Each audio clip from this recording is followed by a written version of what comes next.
Al otro lado de la línea, el gobernador de la provincia de Buenos Aires, Axel Kicillof. Axel, muy buen día. Aquí te saluda Roberto Caballero del Destape. ¿Cómo estás? Buen día, ¿cómo andan? Bien, muy bien. Ahora que pasó la lluvia, mucho mejor. Un desastre, un temporal hubo, ¿no? Sí, acá en la provincia de Buenos Aires, la verdad que en el vasto territorio de la provincia de Buenos Aires afectó bastante en zonas que ahora estamos trabajando para dar asistencia: Mercedes, San Miguel, Suipacha, San Pedro, Cañuelas, Alem, La Costa, Sur, General Paz, Rauch, donde hubo problemas de servicio eléctrico, voladura de techo, así que ahí está seguridad. Hablé hoy de la mañana con Sergio Berni, también con el Cuervo Larroque por el tema de la asistencia, y obviamente con Gioni por el tema de la luz, de la electricidad. Pero sí, una tormenta fuertísimo, tremenda, un temporal. El otro día te vi en la presentación de MESA, el módulo extraordinario para la seguridad alimentaria, ahí en Florencio Varela, haciendo un raconto de lo que había sido la asistencia alimentaria de los pibes y las pibas durante la pandemia y en el marco de la crisis que atravesamos, ¿no? 17 millones de pobres, creo que después dijo Juanchi Zabaleta. Y entre otras cosas, mensuraste ahí algo que, claro, yo hablo con un amigo uruguayo, para que te des una idea, le digo, mira, son 2 millones de pibes y pibas que van a recibir un módulo alimentario extra para que puedan alimentar. 2 millones, es una barbaridad. Claro, la provincia es realmente como un país en sí mismo, digamos. Pero contanos algún detalle, digamos, de este programa. Entiendo que fue complejo, digamos, por conseguir los fondos, quiero decir, no está fácil eso. Mira, varias cosas. Primero, que uno de los temas, cuando allá por 2019 asumimos, uno de los temas en la provincia de Buenos Aires eran las raciones o los fondos para los comedores escolares durante el gobierno de Vidal, ¿no? Los que sufrieron un fuerte atraso, pero varias cosas a la vez. Los comedores escolares, empecemos por ahí, son una política alimentaria fundamental en la provincia de Buenos Aires, porque los pibes y pibas van a la escuela y ahí reciben algunos merienda o desayuno, y otros merienda, desayuno y almuerzo.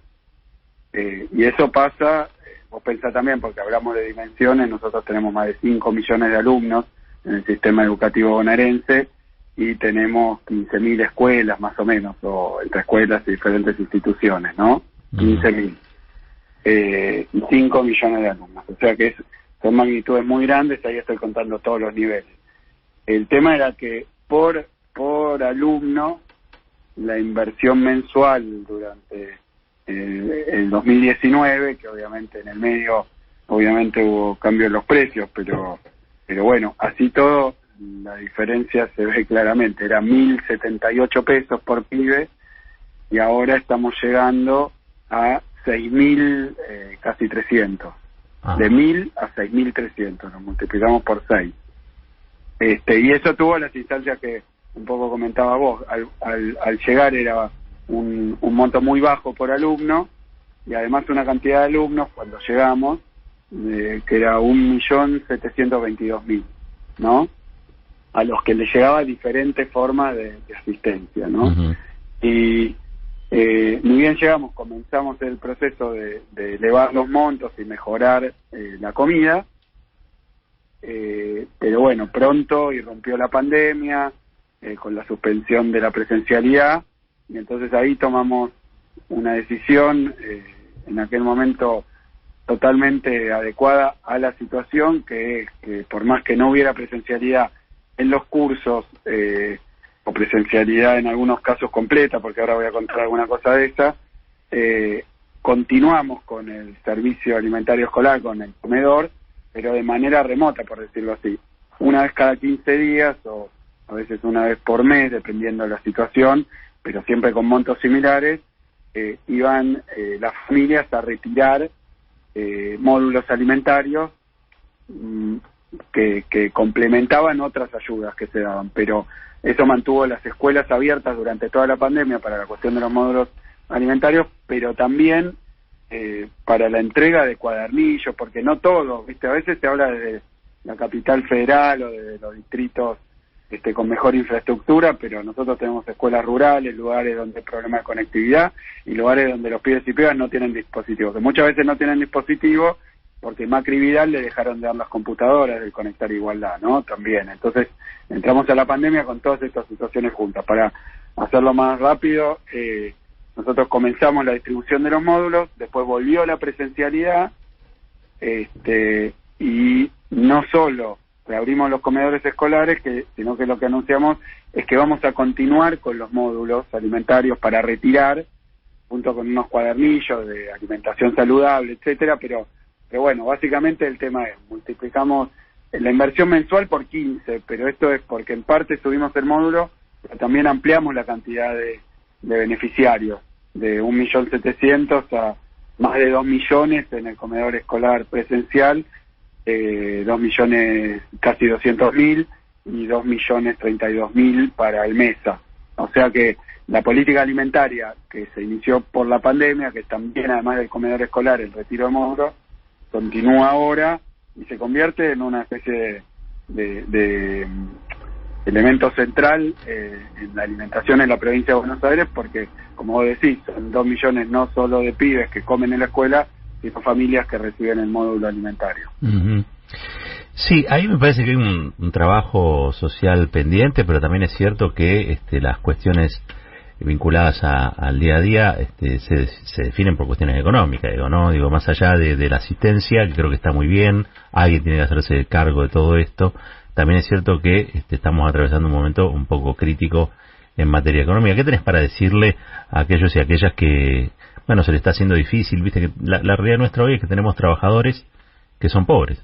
O sea, tenemos trabajadores que la canasta básica está en 87.000 pesos y quizá 2 salarios mínimos no llegan ni a la séptima parte, al 70%, digamos, de eso. Es una situación compleja, el 70% es. Sí, bueno, para no hacerla muy larga, te digo, nosotros cuando asumimos, allá por 2019, el salario registrado, digamos, el salario de los trabajadores registrados, sí, había sufrido una caída durante los 4 años de Macri, comparado con 2015, con el gobierno de Cristina. Yo era ministro en aquel momento, además, pero de aproximadamente 20% en términos de poder adquisitivo. O sea que veníamos de una pérdida de 1/5 del poder adquisitivo del salario, sin pandemia, sin guerra, sin nada, y con muchísima deuda, o sea, con muchísimo financiamiento para el Estado, pero que se usó para otra cosa, para la fuga de capitales. O sea que veníamos de una etapa de neoliberalismo muy duro, con pérdida de empleo, pérdida de empresas, pérdida de salario. Así fue como recibimos Argentina y la provincia. Luego de eso sobrevino la pandemia, que la pandemia fue un hecho absolutamente fuera de todo parámetro y fuera de toda previsión a escala internacional. La pandemia interrumpió directamente muchísimas actividades laborales, la pandemia le dificultó la vida a todo el mundo, y bueno, y ahí se implementaron políticas, yo diría, de resistencia, de supervivencia a la pandemia, para que no se pierdan empresas, puestos de trabajo, para cuando terminara una pandemia que al principio no teníamos todavía ninguna certeza sobre cuánto iba a durar. Se hablaba al principio de la pandemia meses. Me acuerdo que Nico Crepla, que en aquel momento al principio viceministro de Salud, dijo, bueno, si termina a mediados del año que viene, que hubiera sido un año más o menos de duración, yo firmo, y se la rieron en la cara porque todos pensaron que era un pronóstico pesimista, y fue mucho más largo. De hecho, todavía estamos conviviendo con la pandemia en una forma distinta por las vacunas, porque se ha vacunado tremendamente, pero bueno, pues la pandemia implicó tomar medidas extraordinarias, medidas como fue el IFE, el ATP, en la provincia de Buenos Aires, la primera versión del MESA, pero con las escuelas sin presencialidad. Bueno, muchísimas medidas para sostener a muchísima gente que se quedó directamente sin laburo. Y todo el mundo pensaba que, bueno, que al término de la pandemia venía un proceso de recuperación, pero a la vez que bueno, que la sociedad iba a reflexionar, como la pandemia dejó a la vista los graves problemas estructurales de distribución del ingreso, no solo en la Argentina, sino de informalidad a nivel internacional, ¿no? Y bueno, y cuando uno mira las estadísticas mundiales del final de la pandemia, por llamarlo así, ya dije que sigue, pero de otra manera, lo que pasó lo contrario. Todavía hay muchos problemas, y repito, con lo que ocurrió durante la pandemia, el trabajo a domicilio, que se veía como, bueno, una forma de la oficina en casa, ¿no? De mantener el empleo, pero a distancia, de manera remota. Bueno, todo eso redundó en flexibilización laboral, pérdida de condiciones de trabajo, pérdida de salario a nivel mundial. En la Argentina, obviamente, lo que pasó después de la pandemia es que había que encarar un proceso de recuperación económica con distribución, con redistribución de la riqueza, con inclusión social, sin pérdida de poder adquisitivo de salario. Esa era un poco la tarea que nos esperaba. Y que requería, bueno, muchas medidas, porque hay sectores que la pandemia, lejos de debilitarlos o de complicarle las cosas, los fortaleció muchísimo. El propio sector financiero, bueno, los más ricos del mundo y de la Argentina se enriquecieron más, sectores como la producción de alimentos, como determinados monopolios que en la pandemia desembarazaron de competencia, bueno, toda esa cuestión. Pero después de la pandemia, en lugar de venir una época simplemente de reconstrucción, llegó una guerra en Europa, que perturbó los precios de los alimentos, los precios de la energía, variables financieras. Vos fíjate que los países centrales están subiendo la tasa, o sea que asociado a la guerra, asociadas a la guerra, hay 3 crisis simultáneas mundiales, que son la alimentaria, la energética y la financiera. Claro. Mundiales. Entonces, el panorama, obviamente, en términos de situación y de hechos que sobrevinieron, es complejo. Es ahí donde hay que tomar políticas y medidas muy decididas, porque, bueno, después había que crecer con inclusión, y bueno, y a eso se agrega aumentos siderales de los precios de los alimentos, de la energía, que obviamente ponen desafíos muy grandes. Axel, es ahí donde... Sí. ¿Cuál es tu opinión sobre el proyecto que pretende grabar a las rentas inesperadas, este nombre extraño, digamos? Pero ¿cuál es tu opinión? ¿Lo ves como un instrumento viable? Durante la pandemia hubo una contribución, un aporte solidario de las grandes fortunas.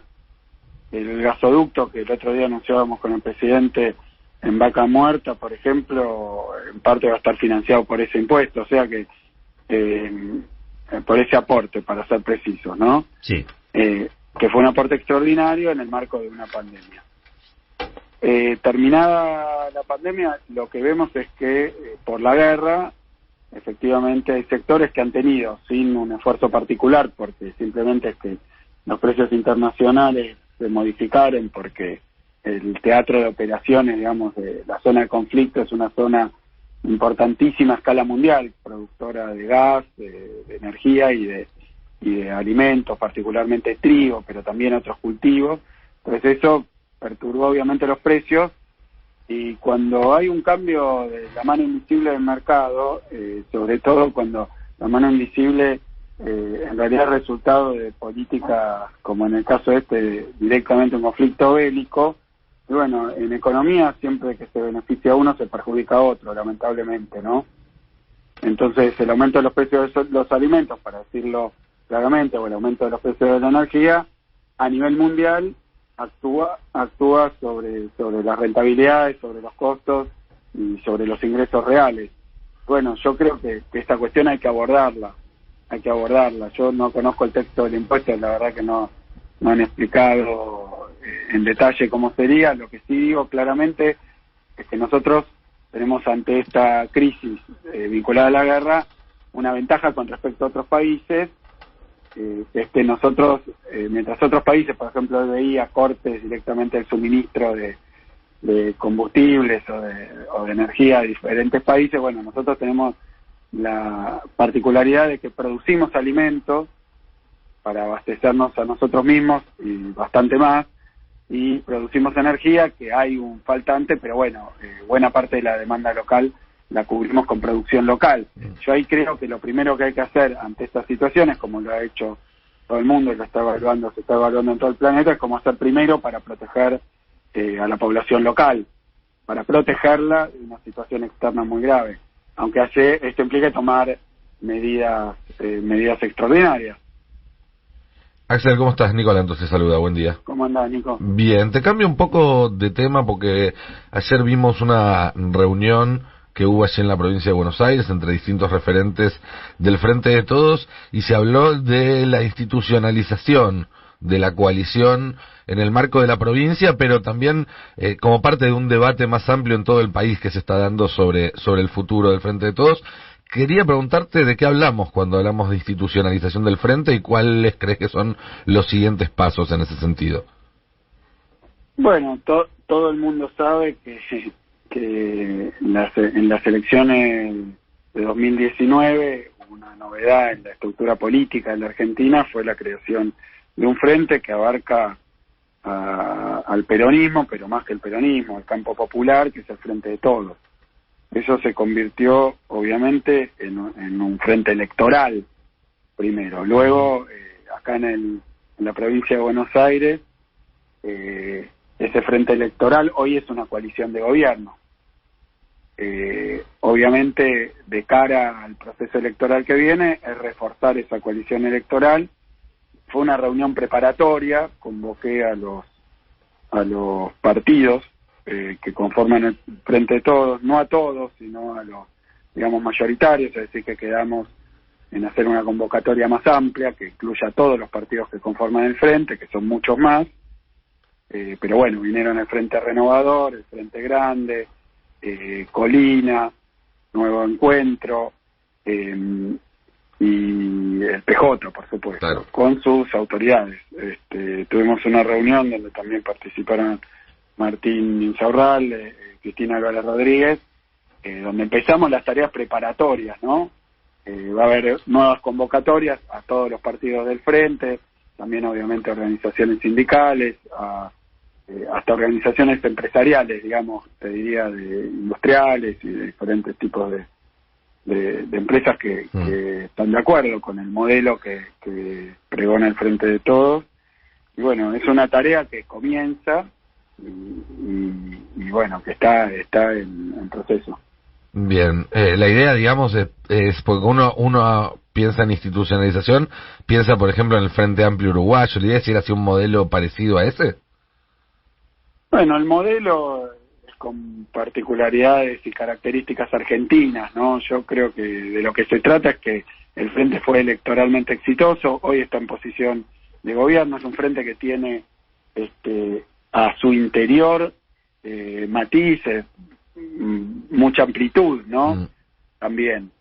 Y que bueno, eso implica debates sobre temas tanto de fondo como de políticas de gobierno, y en la provincia de Buenos Aires estamos en esta instancia del gobierno y de los métodos de consulta, participan todos los factores del Frente, pero bueno, ahora darle alguna periodicidad a las reuniones e ir ampliándolo, no solo de cara a las elecciones, sino ante una situación tan compleja como la que marcaba. No se me ocurre una situación más compleja para gobernar en medio de una pandemia a la que se suma una guerra sin que termine la pandemia, ¿no? Entonces, obviamente hay que apelar a la creatividad y también a conformar a través de la organización política, y no solo de la dirigencia, sino también de quienes son la militancia, las bases del Frente de Todos, todo lo que constituye la política y el peronismo con su enorme, digamos, grado de participación en todos los niveles. Por eso hablaba de sindicatos, organizaciones sociales. Creo que hay que ir estructurando esto porque estamos ante una situación delicada que requiere ir tomando medidas, y no era probablemente en 2019 lo que esperábamos, ¿no? Pandemia y guerra, sino que esperábamos la reconstrucción, hablamos de eso, poner el país de pie, la provincia en marcha, pero no esperábamos que en medio de bombardeos en Europa y de problemas sanitarios de esta magnitud, y bueno, obviamente con los factores internos que también intervienen en la formación de precios, hoy eso es un problema, incrementado, digamos, siempre pasó en la Argentina la concentración económica y su efecto sobre los precios, y los problemas que puede traer eso en términos de la distribución, pero bueno, más en medio de una situación como esta, donde la coyuntura exterior, lejos de ayudar a que todos puedan ser beneficiarios del crecimiento, está mostrando tendencias contrarias. Entonces, a eso no se le responde sentándose a mirar, tomando decisiones políticas que tienen que tener un respaldo en nuestra fuerza política completa. Esa es un poco la cuestión, ¿no?, que vemos, no solo la cuestión electoral, sino también darle fortaleza, darle músculo a través de la discusión y la participación a las decisiones que hay que ir tomando. Axel, se suma a la mesa Roberto Navarro, así que te quiere saludar. Hola, Axel. ¿Cómo andás, Roberto? ¿Cómo estás? Llegué a hacer mi programa y me encontré con vos. Oye, ya que estoy bienvenido, Roberto. Te agradezco mucho. Se llama Axel 2023. Sí. No, yo no dije nada. No dije nada. No, bueno, me parece que es prematuro.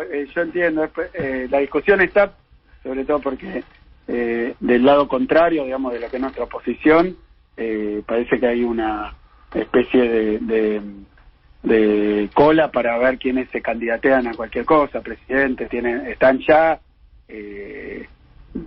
desayunándose la elección del año que viene. Han generado un clima electoral adelantado que nosotros estamos gobernando y tenemos todas esas necesidades y tenemos la obligación y la responsabilidad de trabajar para que, bueno, el Mesa, yo sé que Roberto estaba interesado porque lo hablamos, de todo lo que son los mercados bonaerenses. Bueno, son medidas que se van tomando y que necesitan respaldo, apoyo y participación, si no son anuncios. Te quería preguntar, viste que la inflación más o menos viene un poco abajo de la del mes pasado, pero muy parecida, cercana al 6%. Uno ve incluso en el mundo que los países que tenían inflación del 1% anual siguen al ritmo de 2% mensual. Hay algunas medidas, algunos ya hablan de plan de shock. En Argentina hace falta un plan de shock. ¿Qué se te ocurre a vos que se podría hacer para bajar la inflación en Argentina? Primero observar un poco la experiencia histórica. Nosotros tuvimos con el gobierno de Macri un gobierno en lo económico ultra ortodoxo. Yo me acuerdo que sobre todo desde que se le acabó digamos el financiamiento en mercados de crédito voluntarios, en Wall Street, después de endeudarnos el 100.000 millones de dólares y patinarla toda, fueron al Fondo Monetario y tomaron 45.000 millones de dólares más. El otro día Macri le agradecía o lo felicitaba a Elon Musk por haber aplicado una suma pero inmensa para comprar Twitter, ¿no? Que fue una noticia mundial, ¿no? Una novedad. Bueno, la misma guita tomó Macri con el Fondo Monetario Internacional y se la patinó, no compró nada. Digamos, lo usó para los argentinos, no compró nada. No trajo nada, no trajo fábrica, no trajo industria naval, no trajo obra, no trajo nada con toda esa plata. Lo mismo que la ayuda que dio el FMI para la pandemia fue equivalente también al préstamo que le dio solo la Argentina. O sea que, bueno, el desastre que hubo, pero en términos de política económica, aplicaron todas las recetas de la ortodoxia. Emisión cero, ajuste monetario, tasa de interés del 80%, sí. Ajuste fiscal, sanguinario, pararon todas las obras, no había insumos en los hospitales. La provincia de Buenos Aires, Vidal, la mejor alumna de todas estas políticas, interrumpió todo. O sea que aplicaron la receta ortodoxa para cuando hay inflación, que es reducir al mínimo el crédito y reducir al mínimo las prestaciones del Estado y los derechos, educación, salud, todo, infraestructura, todo, y terminaron con 53 puntos de inflación y no había ni pandemia, ni guerra, ni nada.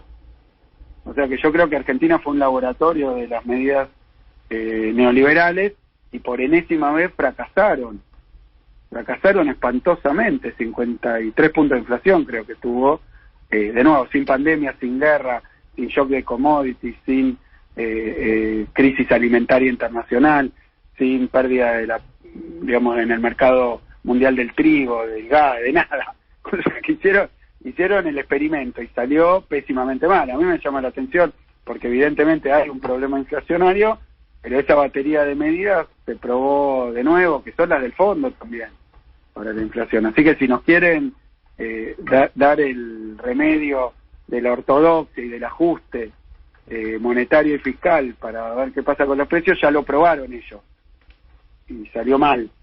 Así que me parece que bueno, que estamos ante una coyuntura, yo le decía recién a Roberto, que estamos ante una coyuntura compleja en lo internacional y que bueno, que hay que aplicar medidas creativas y extraordinarias, dije, ante situaciones extraordinarias, respuestas extraordinarias, medidas extraordinarias, y bueno, me parece que esa es la discusión que hay que dar. Nosotros, o sea, hasta donde llega el alcance de una provincia que no tiene los resortes de la política monetaria, ni fiscal, ni los programas nacionales, pero nosotros estamos desde mercado bonaerense, bueno, diferentes medidas también creativas y rápidamente, pero que bueno, que tienen que ser complementarias de las que se vayan tomando a nivel nacional, de la política económica. Bueno, vos fíjate que eso que estás haciendo con los mercados, si vas a abrir el índice, la verdad es que muchos de los productos que vos estás volcando en los mercados, que se venden hasta la mitad de precio que en los super tradicionales, son los que abundaron en el índice de inflación. Mucha verdura, mucha fruta. O sea, el problema no es solo los derivados de los grandes commodities, ¿no? Sí, totalmente. Después hay cuestiones que cuando suben los precios internacionales de los cultivos tradicionales también encarece el valor de la tierra. Después también hubo, y de los alquileres de tierra que conforman después costo de producción, también hubo cambios fuertes en precios de fertilizantes en base a algunos hidrocarburos. O sea que es una situación, de nuevo, muy compleja, muy extraordinaria.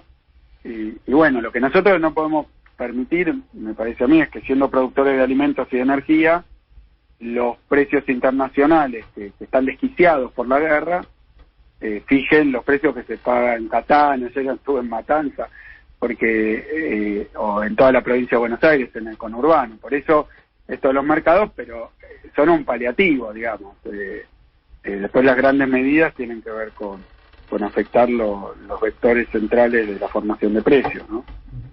Axel, hoy en el Congreso se va a empezar a discutir la posibilidad de cambiar la conformación de la Corte Suprema, un debate que viene ya desde hace varios años y que más allá de que tiene actualidad por todo el conflicto alrededor del Consejo de la Magistratura, también se está discutiendo mucho sobre el rol de la Corte como árbitro federal en distintas disputas entre el Estado Nacional, la Ciudad de Buenos Aires, las provincias. Quería preguntarte cuál es tu opinión del funcionamiento del máximo tribunal y si crees que efectivamente debe modificarse para aumentar su cantidad de miembros. Mira, durante la época de Macri nombraron a 2 de los jueces que están actualmente por decreto. Obviamente después se pasó a un proceso, digamos, de regularización tardía de una situación de hecho y que un poco marca el Estado, la falta primero de transparencia, ¿no? en ese tipo de decisiones, y después que bueno, que hemos vivido decisiones judiciales, de persecución judicial con esta Corte, que nunca se expidió, estaba con el juez Moro, alguno de ellos, y varias cosas más. O sea que evidentemente es un tema que hay que poner en discusión. Es un tema que hay que poner en discusión, porque es día tras día, que pasó durante la pandemia también, que la Corte Suprema, y yo tomé, me pedí sobre el particular, sobre la cuestión de decisiones educativas o sanitarias, intercedió a favor de Larreta.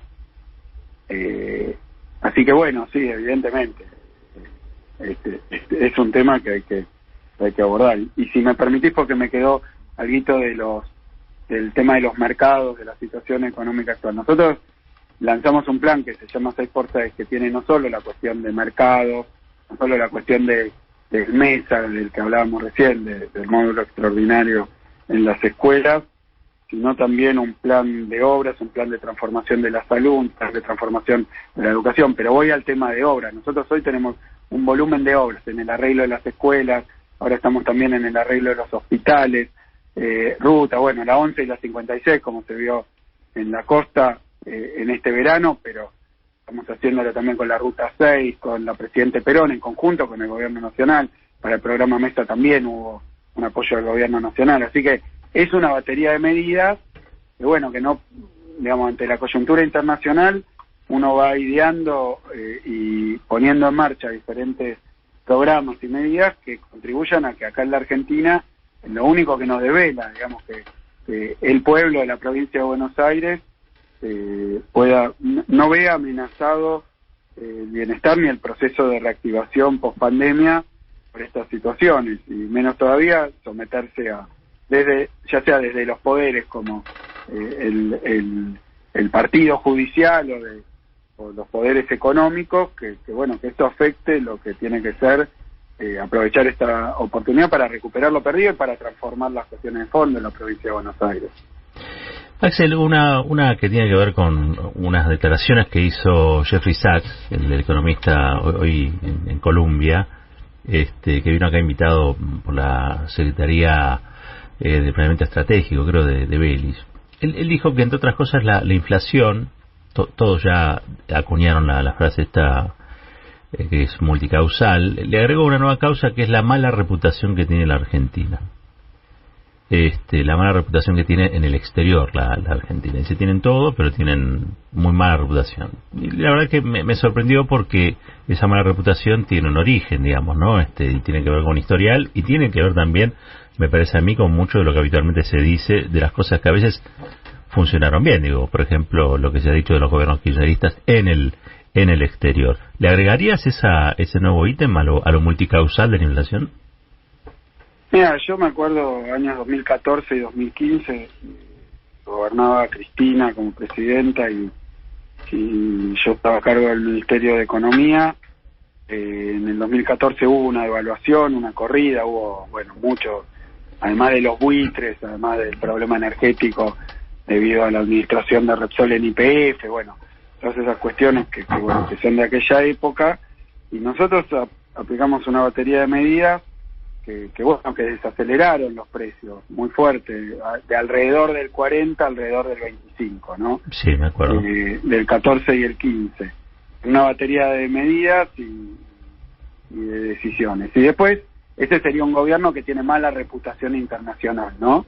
Y se desaceleró muy fuerte la cuestión de los precios. Porque a veces no creo, y no se lo atribuyo a SAC, que juega en otra cancha internacional, pero bueno, muchas veces eso se apunta al peronismo y qué sé yo. Después vino Macri, que teóricamente nos insertó de nuevo en el mundo nos insertó a nosotros, no sé cómo. La cosa es que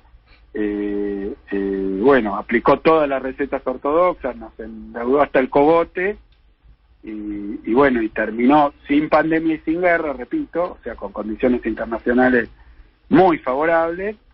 Terminó con la inflación más grande desde la hiper. O sea que me parece que muchas veces hay cuestiones de planes, de implementación, de decidir. Lo que a mí me parece muy claro hoy es que nosotros producimos alimentos, energía en la Argentina, eso tiene que llegar a los argentinos y argentinas a precios razonables, asequibles, más allá de las turbulencias y perturbaciones del mercado internacional. Y eso obviamente que implica también insumos para los productores, ¿no? Porque me dicen, bueno, pero los fertilizantes, por supuesto que hay que ver toda la ecuación, pero no puede ser que una extraordinaria como una guerra contribuya a que se beneficien muchísimo unos pocos, porque fortuitamente hay un conflicto bélico en Europa a expensas de millones, no se puede. Obviamente que esto implica analizar bien los temas, no a tontas y a locas, sino tomar políticas serias, pero que preserven y cuiden y protejan el poder adquisitivo de los salarios, porque si no, esta guerra que también para Argentina, que produce muchos de estos bienes, puede ser una oportunidad, termina siendo un desastre para los sectores populares. Axel, el otro día hubo una marcha de una parte del sector agropecuario, para mí bastante minoritaria, porque ni siquiera la mesa de enlace se sumó, pero hay esa idea de un enfrentamiento generalizado entre el sector agropecuario y el peronismo. Ahora, yo tengo entendido que cuando vos recorres los pueblos de la provincia de Buenos Aires no te va mal. Y mira, lo que pasa es que nosotros tenemos un gobierno presente. Durante el gobierno de Vidal no había Ministerio de Producción, 9 meses no hubo Ministro de Producción.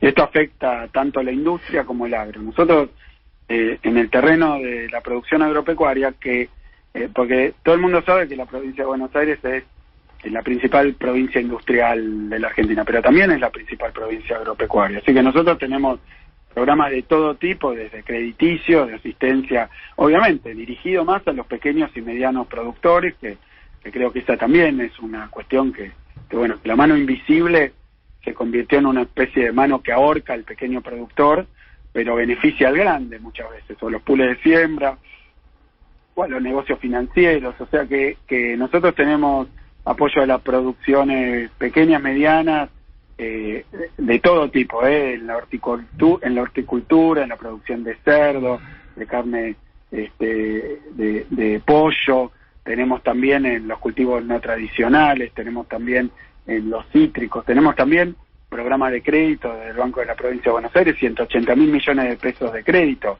le dimos a los pequeños y medianos productores reales, porque además es importante retener al pequeño y mediano productor, porque si no termina abandonando la producción y dejándolo en manos de forma de producción más concentradas, expulsando población del interior de la provincia. Así que nosotros tenemos una política de cara al sector. El otro día presentamos un plan forestal donde casi 300.000 árboles vamos a regalar desde la provincia de Buenos Aires para impulsar la forestación, tanto lo que tiene que ver con lo productivo y económico, como forestación urbana, escuelas, para proteger la ganadería. También tenemos un plan ganadero en la provincia de Buenos Aires.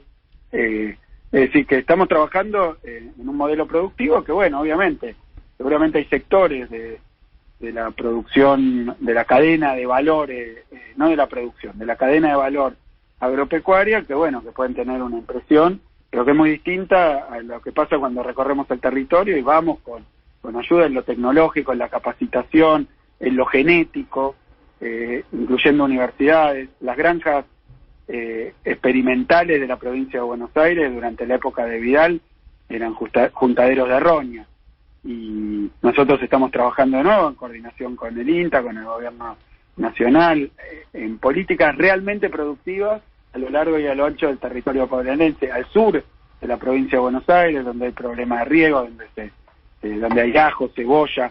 Es decir, que es una diversidad inmensa, pero no son las grandes cerealeras. Esas son multinacionales que tienen otros intereses, y tampoco uno se quiere pelear específicamente. Lo único que yo digo es que lo que se produce en la Argentina, primero los argentinos, en la producción y en el consumo. Axel, la última, y tiene que ver con una actividad, creo que vas a hacer hoy en Salto, y vuelven las mateadas. Son simbólicas, sí. Importantes las mateadas, ¿no? Digo, juntadas con los vecinos. Sí, esta semana estuvimos presentando el MESA en Florencio Varela. Ayer íbamos a ir a Sula en la inauguración de un parque eólico con YPF, pero por condiciones climáticas, que después se vio que era una gran tormenta, no se pudo. Pero después estuvimos en La Matanza, hicimos una reunión de 4 horas entre el gabinete de la provincia y el gabinete de La Matanza, tema por tema, problema por problema, junto con el intendente de La Matanza. Hoy, bueno, en un rato voy a ir para 25 de mayo. No, hoy vamos a ir a Salto, mañana vamos a 25 de mayo. Ahora en un rato voy a ir a Avellaneda, a Pila. Estamos, bueno, trabajando. La pandemia no nos dejó recorrer la provincia, tomar contacto directo, muchas veces con productores, productoras, con los trabajadores, con nuestra militancia también. O sea que esto de la mateada ya habíamos hecho en el verano varias, una en Gesell, me acuerdo, también una mateada, pero bueno, pasada la pandemia y en estas situaciones es importante dialogar, intercambiar con la sociedad directamente, los que están de acuerdo con nosotros, los que no, y bueno, son invitaciones abiertas. Hoy vamos a hacer un ensalto y bueno, espero poder intercambiar. A veces viene viene una cantidad de gente que es difícil, ¿no? Hacer una mateada donde, además de que no se puede pasar el mate todavía por COVID, ¿no? Pero Claro. es una mateada con mates individuales. Pero sí, muy, muy contento de estar retomando estas actividades, sabiendo de la dificultad del momento, pero entusiasmado también con todo lo que se está haciendo y lo que falta en términos de distribución del ingreso, porque crecimiento hay. El tema es que no, digamos, lo que caracteriza a nuestro movimiento político es que no creemos en que primero hay que crecer para después distribuir, sino que creemos que hay que crecer distribuyendo, y lo voy a decir más claro: sin distribución el crecimiento es efímero. No solo es injusto, es efímero, porque si no hay consumo interno, si no hay mercado interno, la verdad que se puede trabajar para la exportación, obviamente que hay que hacerlo y bienvenido, pero bueno, pero una vez que uno fortalece la distribución de la riqueza y del ingreso interna, se genera un proceso de crecimiento robusto y sustentable. Es eso por lo que se aplicó durante 12 años en época de Néstor y Cristina, y es lo característico y lo nuevo, y es un poco lo del peronismo, ¿no? ¿Vuelve el Clio entonces? Mirá, hoy te acabo de decir mi agenda, no podría de ninguna manera estar en 25 de mayo a la mañana, después en Avellaneda, pero bueno, de una forma o de otra, lo que yo creo que es un imperativo para la dirigencia política, sobre todo en situaciones tan complejas como las que se vivieron en pandemia, ahora con la situación internacional que hay y con la situación doméstica. Ninguna política pública, nosotros podemos diseñar políticas públicas, tratar de implementarlas, pero si no tienen apoyo, si no tienen la fortaleza, el acompañamiento de la sociedad, digamos, digo de la militancia, pero de la sociedad en su conjunto, no son eficaces, no son eficaces. Así que dar las discusiones, escuchar, a veces que alguien tranquilamente, ¿no?, para criticar, bueno, bienvenido, porque es así como se ha construido el movimiento del campo popular en la Argentina, ¿no? Axel, te quiero agradecer estos minutitos que has tenido con nosotros aquí en el Destape, así que te mandamos un fuerte abrazo. Chau, Axel. Muchísimas gracias a ustedes.